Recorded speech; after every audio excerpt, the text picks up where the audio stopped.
Jacob Padilla here, highlighting some more standout basketball players after a busy weekend of grassroots hoops here in Omaha. The Adidas 3SSB circuit came to town to host its first chapter over at the iOS Fieldhouse in Council Bluffs, and which gave the local team, ETG Midwest, a chance to compete against some of the best players and teams in the country.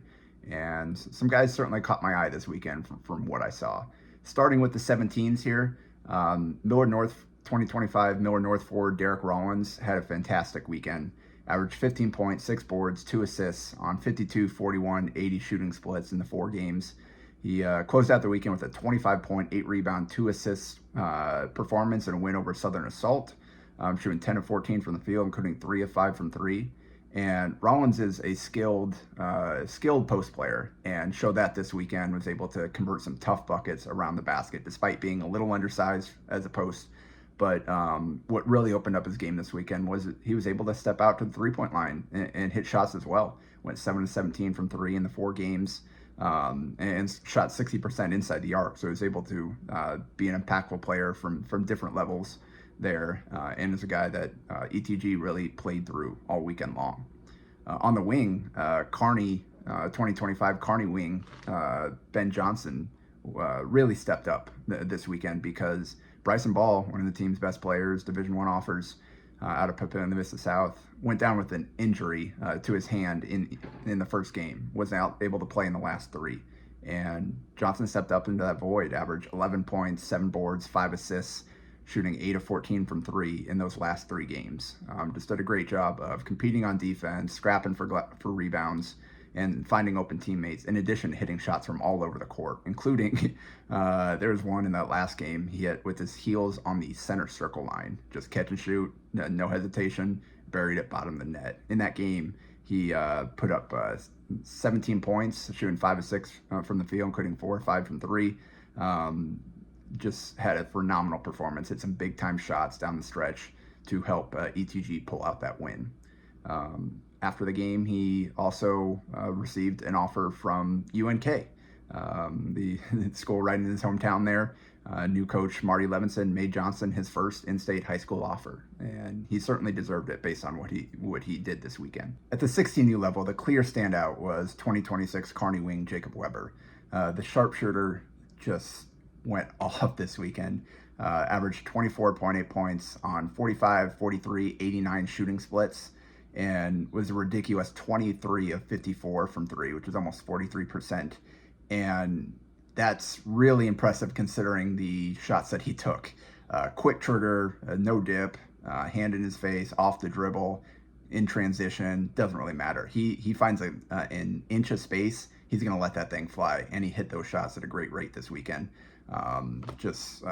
He scored 22 plus points and attempted 10 plus threes in all 4 games, and 54 of his 75 shots were threes. But he also hit some tough mid-range shots off the dribble, off the catch, and got all the way to the basket for a couple of tough finishes through contact. So he's a guy that obviously moved here from Arizona this past season, spent his sophomore year at Kearney, and had a terrific season for them as well. He's one of the most talented players in the class for sure, and is a guy that definitely want to keep an eye on moving forward.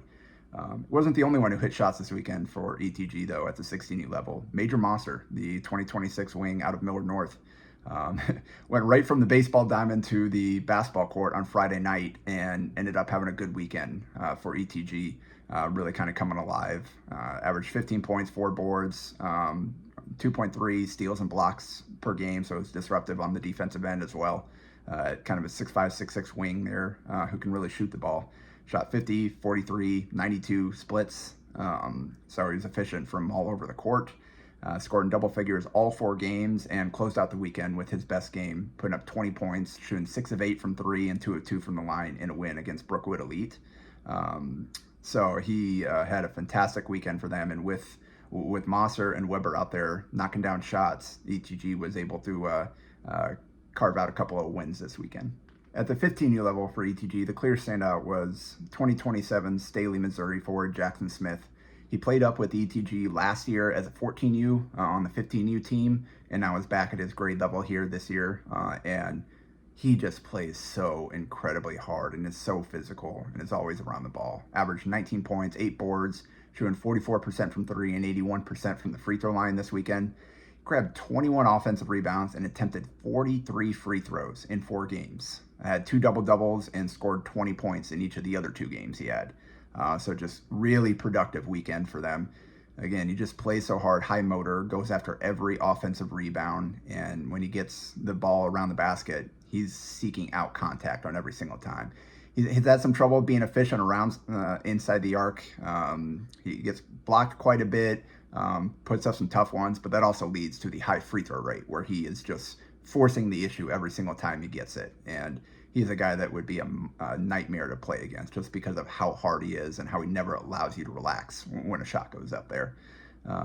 The other standout, probably one of the best performances I saw this weekend, was another kid playing up, is 2028 Jesuit Middle School point guard Lee Robinson, who's slated to head to Omaha Central in the fall, playing up with ETG as a starting point guard. And he had, in a win over Game Elite, he had 15 points, 8 rebounds, including 4 on the offensive end, 7 steals, 4 assists, and a block. From the point guard spot. He was just everywhere, making an impact in every facet of the game. He's a phenomenal ball handler with great hands and anticipation defensively, picks pockets, shoots the passing lanes, will go crash the glass if he needs to, pull down rebounds in traffic. And he's got an impressive arsenal of finishes around the basket. If he continues to kind of polish up the jumper over the next few years, he's definitely going to be a guy that garners high-level recruiting attention down the line. Finally, 3SSB wasn't the only tournament in Omaha this weekend. I wanted to highlight a few standouts from the Let It Fly tournament that was hosted at Omaha South this past weekend. First, the 2027 Norris guard Grayson Addison for Lincoln Supreme National 115U. I saw 2 games, averaged 21 points and 10.5 rebounds while shooting 60% from the field in those 2 games. He's an aggressive scoring guard with great touch around the basket that really competes on the glass.